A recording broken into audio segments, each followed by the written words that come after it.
जय हिंद दोस्तों, good evening. मैं दिनेश आप लोगों का बहुत बहुत स्वागत करता हूं दिनेश सर हिंदी वाले यूट्यूब चैनल पर। और आज हम लोग हिंदी के बहुत ही महत्वपूर्ण प्रश्न सॉल्व करने वाले हैं, जो कि पीईबी की साइट पर जो ओल्ड पेपर है उससे संबंधित जुड़ा हुआ यह प्रश्न पत्र है, जो कि हिंदी सब्जेक्ट से ही जुड़ा है। अभी वर्ग 2 का चयन परीक्षा का हिंदी का पेपर होना है, तो उन लोगों के लिए शायद ये वीडियो आप काम में आ जाए।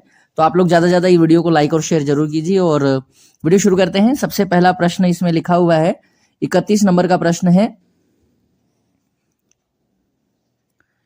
आई और ओ बोला है, स्वर आई और ओ है, किस तरह के स्वर हैं? तो इनको दीर्घ स्वर भी कहते हैं, पर यहां दीर्घ स्वर की बात नहीं लिखी है। उन्हें संयुक्त स्वर भी कहते हैं, लघु स्वर नहीं कहते हैं। उच्च स्वर मतलब बड़े स्वर बोल देते हैं, पर यहां पर आई और ओ जो है वो संयुक्त स्वर है। और अगर मैं इसकी बात करूं आई की, तो ये बना है बड़ा आ प्लस बड़ी ई से मिलकर कौन बनता है बेटा? आई। और ये आपको वृद्धि संधि में मदद भी करते हैं। इनको संधि स्वर भी कहते हैं बेटा। अगर ओ की बात करें तो ये बना है अ, और ऊ से मिलकर बना है, ये हो गया ओ। तो इसका सही आंसर जो है संयुक्त स्वर अभी लगा दीजिए, क्योंकि उसमें बाकी और कुछ डिटेल तो उसने पूछी नहीं है। तो संयुक्त स्वर के साथ हम लोग आंसर लगा सकते हैं। चलिए अगले प्रश्न की तरफ रुख करते हैं। अगला प्रश्न है, साउंड का, स्वतंत्र या स्वर तंत्र में ब का उच्चारण है क्या? मतलब अगर मैं इसमें देखा जाए, इसमें बात करूं तो स्वर तंत्र की अगर बात करें या स्वतंत्र रूप से बात करें, तो ब का उच्चारण स्थल जो होता है प फ ब भ म, किस लाइन में आती हैं? तो ये कचट्टा प वर्ग में आते हैं। और कचट्टा प वर्ग में कौन कौन से होते हैं तो आपको सबको मालूम है। ये है कचट्टा प वर्ग। क में क ख ग घ इंग, च छ ज झ इय, डा ढा डा ढा त थ द ध न, और प फ ब भ म। तो और यहां देखिए प फ ब भ आ रहा है, प फ ब भ और म होते हैं प फ ब भ म। तो ये जो होते हैं इसको ओष्ठ वर्ण कहते हैं बेटा। क्या कहते हैं इसको? ओष्ठ वर्ण कहते हैं, क्योंकि इनका जब उच्चारण करते हैं तो दोनों होठ आपस में स्पर्श करते हैं। इसको क को कहते हैं कंठ वर्ण, च को कहते हैं तालु वर्ण, ट को कहते हैं मूर्धा, त को कहते हैं दंत, और प को कहते हैं ओष्ठ वर्ण। तो सही उत्तर की प्राप्ति हो जाएगी यहां पर ओष्ठ वर्ण के साथ। अगले प्रश्न की तरफ चलते हैं। प्रश्न नंबर 33वां, या हम तीसरा कह सकते हैं। तो प्रश्न नंबर तीसरा क्या कहता है? जिन व्यंजनों के उच्चारण में जिह्वा की नोक दांतों को स्पर्श करती है उसे क्या कहते हैं? जिह्वा की नोक दांतों को, तो उसको दंत वर्ण कहते हैं। अभी थोड़ी देर पहले मैंने आपको बताया था KTMDO, ये मेरा एक कोड है, इसको आप लोग याद रखिए, कभी गड़बड़ी नहीं होगी। KTMDO।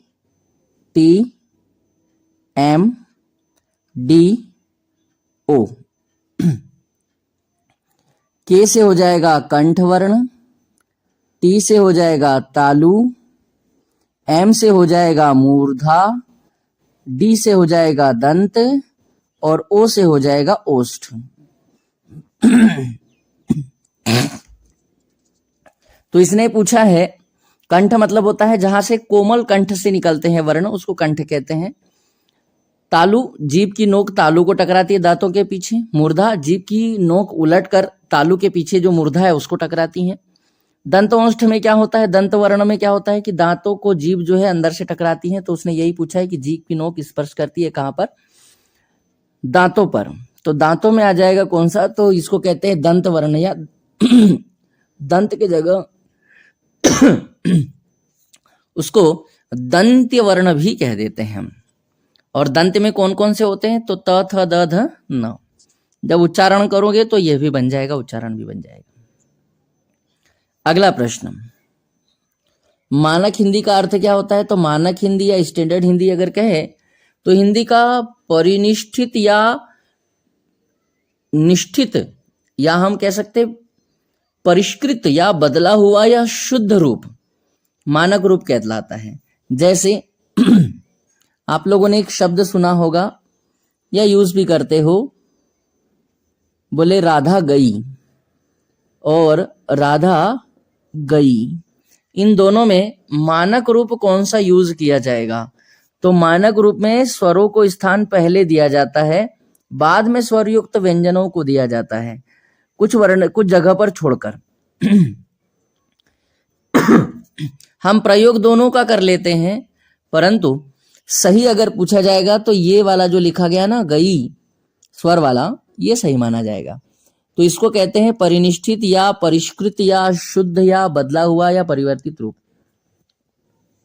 ठीक है बेटा, अगले प्रश्न की तरफ बढ़ता हूं। अगला प्रश्न है, ये जो चिन्ह बना हुआ है इसको कहते हैं उपविराम चिन्ह भी कहते हैं, या इस चिन्ह का नाम क्या है ये पूछा गया है, तो इसको अनुनासिक कहते हैं क्या?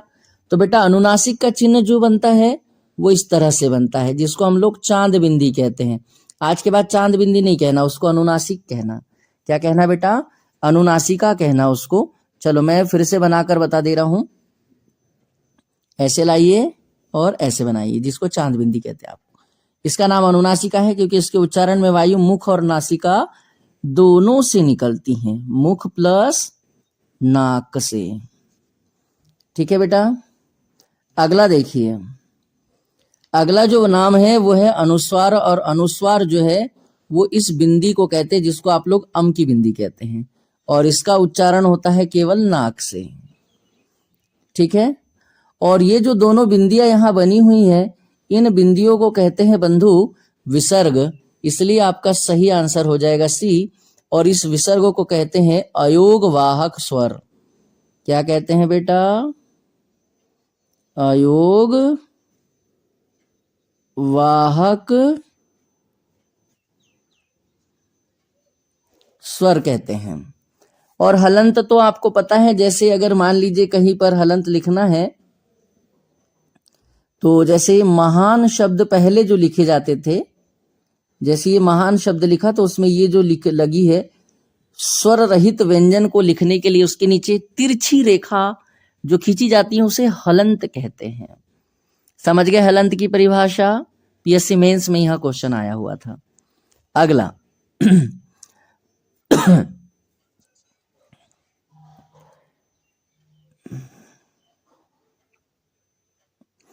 इसमें पूछा है कि कौन सी वर्तनी शुद्ध नहीं है?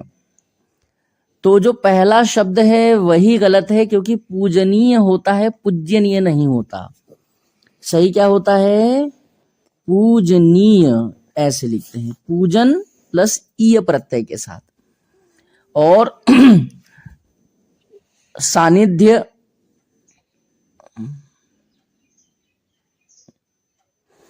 सही लिखा है, प्रेरणा, धन्वंतरी। तो पहली वर्तनी अशुद्ध है, बाकी सब सही हैं।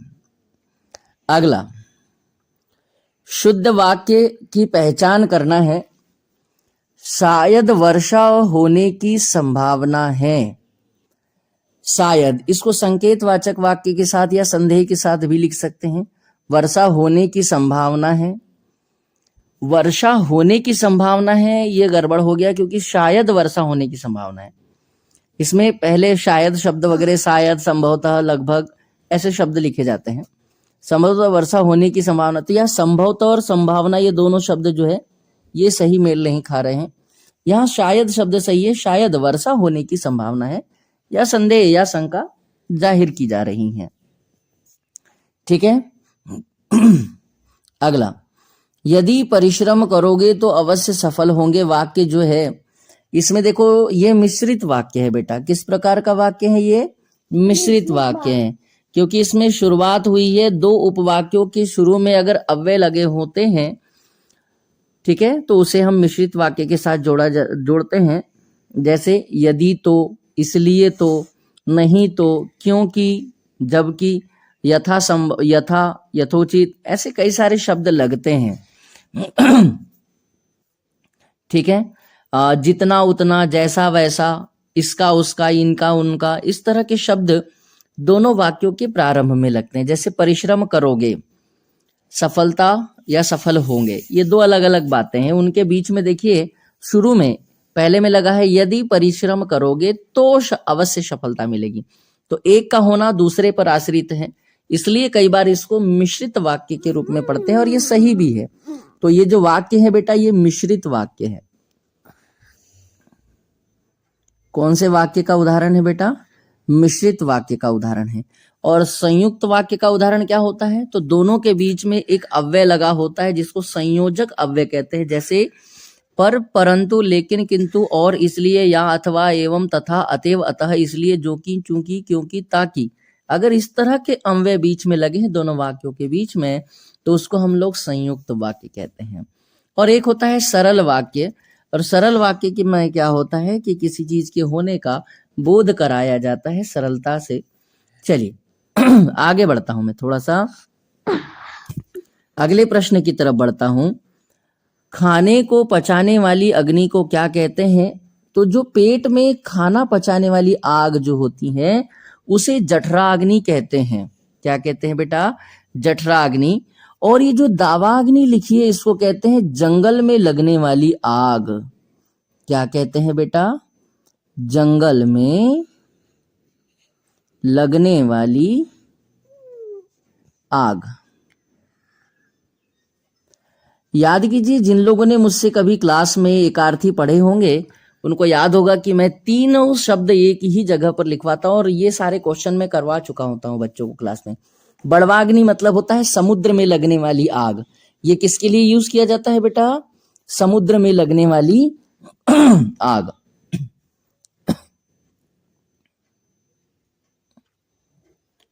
जिन लोगों ने पढ़ा होगा आज का वीडियो देखना और मुझे कमेंट जरूर करना कि क्या मैंने ये आप लोगों को क्लास नोट्स में लिखवाया है।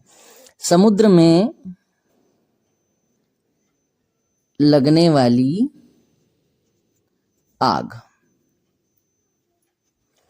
ठीक है बेटा, अगले प्रश्न की तरफ चलते हैं। अच्छा, इसका आंसर तो मिल गया होगा ना आपको। इसका आंसर क्या है? जठराग्नि। खाना पचाने वाली या भोजन पचाने वाली जो आग है उसे क्या कहते हैं? तो उसे कहते हैं बेटा जठराग्नि। क्या कहते हैं बंधु? जठरा अग्नि। जठर प्लस अग्नि। अगले प्रश्न की तरफ बढ़ता हूं। अगला प्रश्न है मरने की कामना को क्या कहते हैं? तो उसको कहते हैं मुमूर्षा। और इच्छा रखने वाला अगर लिखा होता शब्द तो मुमूर्षु, है ना? तो ये तो मरने की इच्छा हो गया। और अगर मोक्ष बोल देता तो होता बेटा मुमुक्षा। समझ रहे हो? अगर मोक्ष की कामना लिखा होता, यहां मोक्ष की कामना लिखा होता, मोक्ष की कामना अगर लिखा होता तो उसको कहते हैं मुमुक्षा। और मरने की इच्छा बोला है इसलिए आंसर क्या लगाया? मुमूर्षा। और अगर इच्छा रखने वाला शब्द लिखा होता यहां, मरने की इच्छा रखने वाला, तो उसको कहते हैं मुमूर्षु। ऐसे। और मुमुक्षा लिखा है मोक्ष की कामना, और मोक्ष की कामना करने वाला अगर लिखा होता तो उसको मुमुक्षु कहते हैं बेटा। क्या कहते हैं? मुमुक्षु। समझ रहे हो? लिख के रख लेना जो जो बातें मैं कह रहा हूं। अगला क्वेश्चन, कानून का रूप देने के लिए प्रस्ताव किया गया या प्रस्तुत किया गया प्रस्ताव या मसौदा, या जिसको इंग्लिश में ड्राफ्ट कहते हैं, उसे विधेयक के रूप में जाना जाता है। प्रारूप नहीं बेटा, उसको विधेयक कहते हैं, क्योंकि प्रस्तुत करना है ना। तो प्रस्ताव या मसौदा क्या कहलाता है? तो उसको विधेयक कहते हैं। ठीक है, इतना आसान है, बन जाएगा यह तो। अगला प्रश्न है झंडा का पर्यायवाची नहीं है। तो झंडे का पर्यायवाची कौन सा शब्द नहीं है भैया? तो झंडे का पर्यायवाची तो ध्वजा भी होता है, पताका भी होता है, केतु भी होता है, झंडा भी है ना? शान नहीं है। ठीक है, शान जो है ये चमक के लिए भी यूज किया जाता है, तो यहां सही आंसर है झंडा का पर्यायवाची शान नहीं है, और शानो शौकत को भी कहते हैं। अगला प्रश्न ये देखिए, वो जो मैंने कहा था ना आप लोगों को संयुक्त वाक्य में पर, परंतु, लेकिन, किंतु, ये देखो शब्द आ गया किंतु, लगा है, आंसर लगा दो बिल्कुल संयुक्त वाक्य के पास। कहाँ लगा दो बेटा?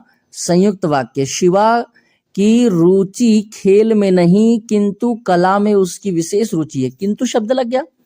तो इस तरह के अगर संयोजक अव्यय लग जाए दोनों वाक्यों के बीच में तो उसको कहते हैं संयुक्त वाक्य। और कौन कौन से कंजक्शन होते हैं, इसको इंग्लिश में कंजक्शन कहते हैं, हिंदी में संयोजक अव्यय कहते हैं। और ये होते हैं पर, परंतु, लेकिन, किंतु, और, इसलिए, अथवा, एवं, तथा, अतएव, अतः, इसलिए, जो कि, चूंकि, ताकि, क्योंकि, इस तरह के शब्द होते हैं। अगले प्रश्न की तरफ बढ़ते हैं। इतिहास से संबंधित तथ्य के लिए उपयुक्त शब्द कौन सा है? तो इतिहास से संबंधित जो होता है उसको ऐतिहासिक नहीं कहते हैं, ऐतिहासिक कहते हैं। दरअसल इस शब्द में इक प्रत्यय लगा हुआ है। कौन सा प्रत्यय लगा है बंधु? इक प्रत्यय। और इक प्रत्यय जब प्रत्यय लगाया जाता है तो पहले मूल शब्द को देखा जाता है, तो मूल शब्द लिखा है इतिहास। क्या लिखा है? इतिहास, और इसमें लगेगा इक प्रत्यय। तो ये ई जो है ये बदल जाएगा ऐ में, और इधर से ती, हा, और ये जो ई है स में लग जाएगी, तो क्या बन जाएगा ये शब्द? ऐतिहासिक। क्या बन गया बंधु? ऐतिहासिक शब्द बन गया। बन गया, बहुत ही अच्छा, कमाल धमाल की चीज है। आगे बढ़िए। धातुओं के अंत में लगने वाले प्रत्यय को क्या कहते हैं? धातु। धातु अगर नहीं लिखा होता है तो कई लोग क्या लिख देते हैं, यहाँ क्रिया के धातु लिख देते हैं, क्रिया का धातु। तो बात तो वही है, अगर धातु के अंत में प्रत्यय लग रहा है तो उसको कृत प्रत्यय कहते हैं, और उससे बने हुए शब्द को कृदंत कहते हैं। क्या कहते हैं बेटा? उसको कृदंत। और अगर संज्ञा, सर्वनाम, विशेषण या अव्यय के साथ प्रत्यय लगाया जाए तो उसको तद्धित प्रत्यय कहते हैं, और उससे बने शब्द को तद्धितांत कहते हैं। क्या कहते हैं? तद्धितांत कहते हैं। तो अभी यहां पर धातु पूछा इसलिए आंसर कृत प्रत्यय लगाएंगे। अगले प्रश्न की तरफ चलते हैं। प्रश्न नंबर 46वां।